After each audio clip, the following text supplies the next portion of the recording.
Sumatera Utara merupakan salah satu provinsi di Indonesia yang terletak di bagian utara Pulau Sumatera, di mana ibu kota provinsi ini terletak di kota Medan. Provinsi Sumatera Utara juga dikenal menjadi salah satu daerah di Indonesia yang memiliki keanekaragaman hayati sangat tinggi. Salah satu keanekaragaman sumber daya hayati perikanan yang terkenal dan menjadi ciri khas Provinsi Sumatera Utara adalah ikan batak atau ikan batak.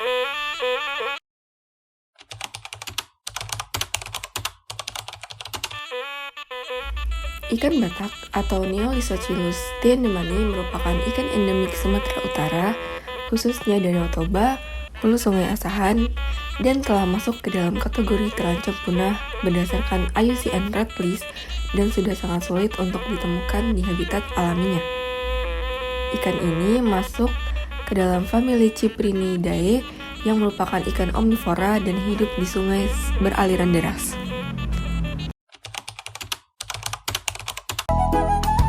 Masyarakat suku Batak Toba di Sumatera Utara sangat lekat dengan budaya makan ikan batak, baik kehidupan sehari-hari ataupun dalam acara adat. Dulu semua upacara adat melibatkan ikan batak, mulai dari acara kelahiran, pernikahan, kematian, dan acara tahun baru. Orang Batak menggunakan ikan batak sebagai sajian dalam bentuk arsik. Arsik yaitu sajian ikan dengan bumbu kuning dan campuran rempah-rempah. Namun pada upacara perkawinan adat suku Batak, ikan batak digunakan sebagai simbol borumuli, yang dimana keluarga calon pengantin perempuan memberikan ikan batak kepada calon pengantin pria, dan sebaliknya calon pengantin pria memberikan persembahan berupa daging kerbau kepada calon pengantin perempuan sebagai persembahannya.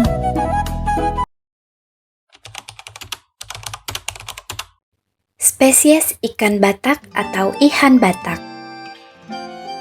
Ikan batak atau ikan terdiri dari dua genus, yaitu Neolysochilus dan Thor. Ada 4 jenis ikan dari genus Neolysochilus, yaitu Neolysochilus timani, Neolysochilus sumatranus, Neolysochilus longipinis, dan Neolysochilus soro. Untuk genus Thor, terdapat 3 jenis ikan, yaitu Thor doronesis, Thor tambra, dan Thor rhomboides.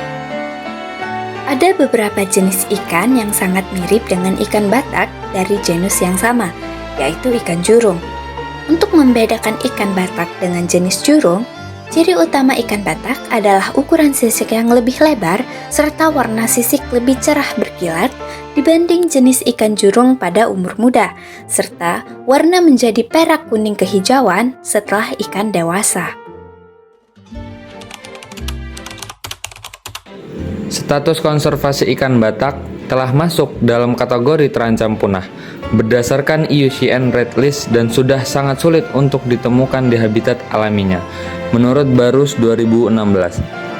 Kemudian, penurunan populasinya kian lama kian menurun dikarenakan beberapa faktor seperti lenyapnya habitat, pemanasan global, aktivitas penangkapan yang berlebihan, serta adanya desakan lingkungan tempat ikan-ikan ini berkembang biak menjadi rusak. Ikan yang sekarang kita Karena semakin terancamnya keberadaan ikan batak ini, maka pemerintah Indonesia melalui KKP menerbitkan Keputusan Menteri Kelautan dan Perikanan Nomor 1 Tahun 2021 tentang jenis ikan yang dilindungi. Dalam peraturan tersebut, ikan batak statusnya menjadi dilindungi secara penuh menurut Iskandar et al. 2020. Untuk melakukan upaya konservasi ikan batak ini, perlu terlebih dahulu diketahui tentang aspek ekobiologi ikan batak seperti habitat, pola atau cara makan, serta reproduksi ikan batak itu sendiri. Setelah diketahui aspek ekobiologi ikan batak, maka dapat dilakukan upaya konservasinya. Secara nasional sendiri, pemerintah Indonesia sudah ada upaya konservasi untuk melindungi ikan batak yang tercantum dalam Peraturan Presiden Republik Indonesia Nomor 81 Tahun 2014, di mana dalam peraturan tersebut termuat tentang tata ruang Danau Toba yang digunakan sebagai wilayah konservasi bagi ikan yang dilindungi, serta ikan batak dan ikan endemik lainnya.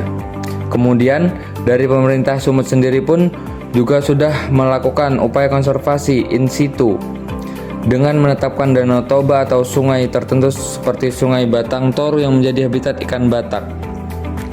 Pemerintah juga menetapkan terkait ukuran ikan batak yang boleh ditangkap maupun tidak boleh ditangkap. Misalnya, ikan batak dengan TKG 4 tidak boleh ditangkap agar ikan batak terjadi regenerasi alami. Pengelolaan ikan batak dilakukan dengan dua cara. Yang pertama, pengelolaan secara in situ.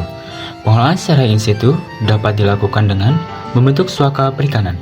Pembentukan suaka perikanan ditujukan untuk melindungi habitat ikan endemik agar terhindar dari upaya penangkapan terhadap jenis tersebut.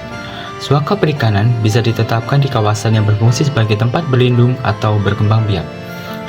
Selanjutnya, rehabilitasi lingkungan dan modifikasi habitat.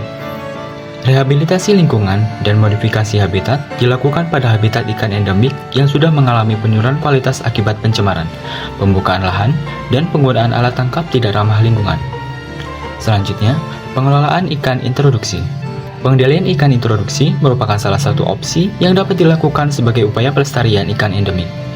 Upaya pengendalian introduksi ikan asing dilakukan di lokasi yang telah mengalami perubahan struktur komunitas ikan dari kondisi alaminya, karena masuknya jenis invasif yang menggeser jenis ikan asli perairan tersebut.